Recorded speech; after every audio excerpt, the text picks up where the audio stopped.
My husband ghosted me. My 36F husband, 37M, and I were together for 10 years before we got married in late 2023. We moved together multiple times, far away from my family, for his jobs. We bought a house and adopted a rescue dog. He proposed in 2020, and 3 years later we had a beautiful wedding. 3 weeks after our wedding, I tragically lost my only sibling, my brother, who took his own life after years of struggle. Our life was immediately thrust into horrifying grief. I had PTSD, overwhelming anxiety, but I was going to therapy and doing the work. It certainly wasn't the ideal honeymoon phase for a newly married couple, but we were getting through it. Fast forward to April of this year. I am 1 week away from a scheduled major uterine surgery at the Mayo Clinic. It's a random Saturday, and he wakes me up and says he's leaving me. We have a confusing 5-minute conversation where he lists off all the reasons why he's been unhappy for years, despite marrying me with tears in his eyes. He claims it was all a mistake. I beg him to stay for surgery, but he leaves without telling me where he's going.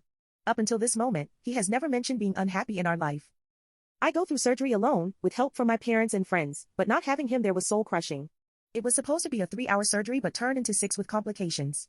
The recovery was about 6 weeks. The whole time, I was spiraling. Blaming myself, apologizing to him for my faults, asking if we could please talk, and he'd always say no. Then, it happened. I found evidence of his affair on social media.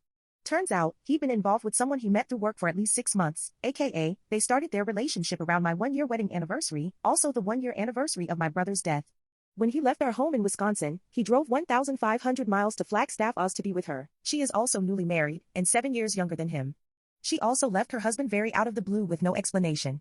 I ended up speaking to her husband and he confronted her. She denied everything. Said they're just friends. Not until I confronted my husband, and he admitted everything, did she finally come clean too. They would meet up on work trips, at conferences. When she was in town to work on his contracts, she stayed in a hotel down the street from our home.